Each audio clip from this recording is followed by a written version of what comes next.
Gorgeous Radio, the Midlands online favourite on a wet and grey and horrible Monday morning. It's 10:30, and to cheer you up, as promised, live on the phone, I do believe, Joe McElderry, are you there? I am, yes. Good morning, Joe. What's it like in Newcastle this morning? Is it as horrible as it is down here? It is. Unfortunately, it's horrible winds and torrential rain. Very, very gloomy Monday morning, but... Yeah, I haven't been home for a while, so I'm enjoying just chilling out. I don't blame you. It's great to have you on the station, Joe. Welcome. Thank you. Let's get on with these questions. A few from us, and then I've got a ream of paper here with viewers' questions, which I'll sift through some of the best ones. So, Joe, first of all, got to ask, because none of us have got any experience, but what's it like to be an X Factor winner? Very surreal. Very surreal. It's been an amazing experience, and I'm fortunate, to have been able to release 4 albums so far, and working on the 5th, and I'm on tour. We just announced a big tour for next year. I'm lucky, that I'm able to have had a career from the show. And that's the great thing about the show. Yeah. So I was watching. Can I let you into a really guilty secret, though? Okay, go for it. I kept voting for Jedward. You voted for Jedward? I did. My other half kept slapping me because I can even quote what Jedward said on the phone when you actually rang up to vote for them. Oh, really? So you were a fan of them? I'm sad. Yes, I am. I'm trying to get they're nice boys. I'll let you off. They're nice boys. But let me just say this, Joe. I think the right person won the series. I thought it was a great result, and probably, in my opinion, one of the last good series of X Factor, because I really haven't watched it since. I think it's gone downhill a bit, but hey ho. Oh, thank you. I appreciate that. Thank you. Moving on. So, X Factor winner, and then pop star to opera star. Yeah, very different. Very different. It certainly was. Tell us a bit about that. Well, I mean, when I got asked to do the show, obviously, for people who don't know, if they didn't see the show, it was basically 12 celebrities and TV presenters, singers, mostly singers, learned classical music live on TV. Basically, used to sing it every week, and it was a similar format, X Factor. And I kind of did it as a bit of fun. Didn't expect it to be anywhere near as popular with people like asking us to obviously do classical music and the crossover stuff, and it took me by surprise, I think, as much as it did everybody else. But what probably that was a major highlight of my career, because it took me by surprise. And yeah, in some ways I enjoyed it more than the X Factor, and the fact that you could swap from one to another, I thought it was great. Yeah, it was just different, it was different, and I think it was one of them things where people probably, even I didn't expect it. I think people thought, oh, this is going to be funny, watching Joe sing, classical songs. Yeah. And then I kind of fell in love with the music and started to really get involved with it and loved it, and it just went from there, it just kind of snowballed into this thing of releasing an album. Then I did a tour of it, and it's become a massive part, in the shows I perform now. I still perform some of the classical stuff, and I will definitely do another album of that style again, so it's become a huge part of my career. That's great, and you've answered one of our listener questions already. You see, well prepared. Yeah, well, yeah. We'll be playing this show again on our LGBT show on Sunday. So one of the questions I'm going to ask you is, when you came out in 2010, did it make any difference to the way you were received? I mean, I think I was asked about things a lot more, and I think I'm a very private person. I tend not to really talk about my personal life. I don't talk about who I'm going out with. I've never really kind of spoke about them kind of things. Yeah. Because I just feel like, sometimes you can be doing work and working really hard, and you can be doing things for charity and stuff, and then all of a sudden people start asking you if you've got a boyfriend, and I just think it's silly. But when I spoke about it because I felt like I needed to be honest and talk about it first of all. Yeah. And then once I could do that, I could just kind of leave it at that and move on with the rest of my life, And that's kind of what I did. So I feel like because I didn't kind of go around acting any different, then people didn't really change towards it. People were very supportive. Yeah. And people were lovely, but it kind of didn't really. Because I kind of just stayed the same and I didn't make a big deal out of it, that's just the way I am, And I think that's what helps younger LGBT people who are struggling with the whole coming out process, the fact that yourself, people like Tom Daly, Will Young, etc., just get on with it. You know, it doesn't mean you're anything special. You know, it's just part of what you are. Exactly.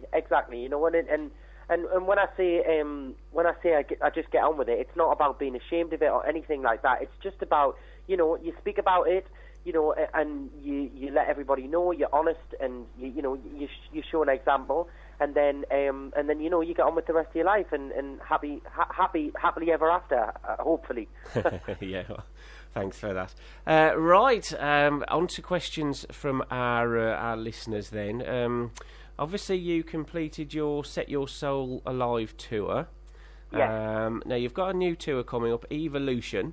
And first question from Maureen Taylor. She says, Joe, will you be writing some new songs for your Evolution tour? Yeah, I would imagine so. I mean, I've got new songs, and if I think they're good enough, and if they sound good enough to go in the show, I'll put them in. And I definitely, I mean, the tour's still quite a way off yet. Well, actually, I say that before I know it'll be here. Yeah, it certainly will. Which is frightening. I mean, if I write some new material and I think it's good enough to go on the show. The thing is though, I have so much material off the previous 4 albums that I actually haven't performed yet. Yeah. Which sounds ridiculous, but I've actually, some of the songs off my albums, that of the previous ones, I've never performed with a band or live, or I might have performed them one-off at a show or at a gig somewhere. But I've actually, some of them I haven't really had the chance to kind of have a bit of fun with and change the arrangements and try. So there'll be a lot of that as well as new material. You know, and I'm always, if there's covers that I enjoy singing, I put them in the show. At the end of the day, all I want is the show to be good, and all I want is people to come out after and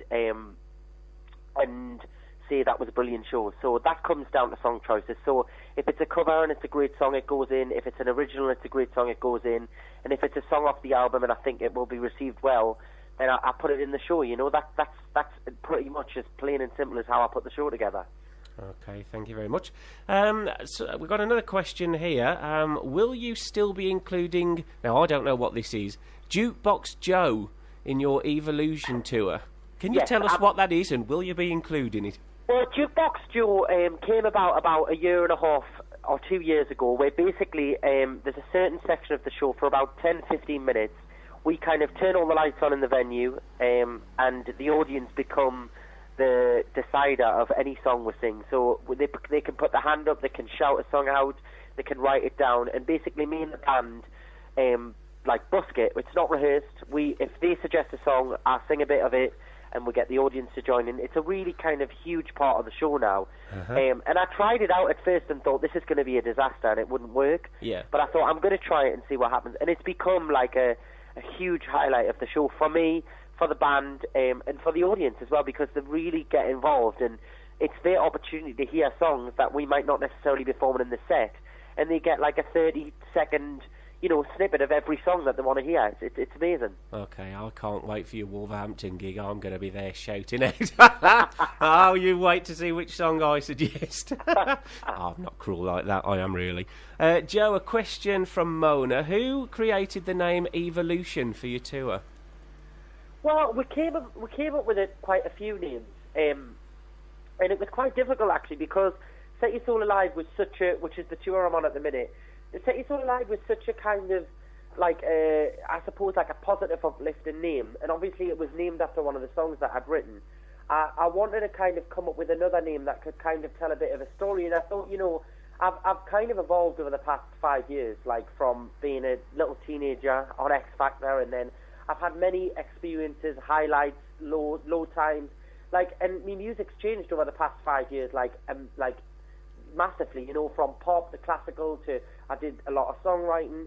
So I suppose it's like the evolution of me music so far. So you're going to hear kind of the changes, I suppose, and it makes it kind of a bit more of a story in terms of the show.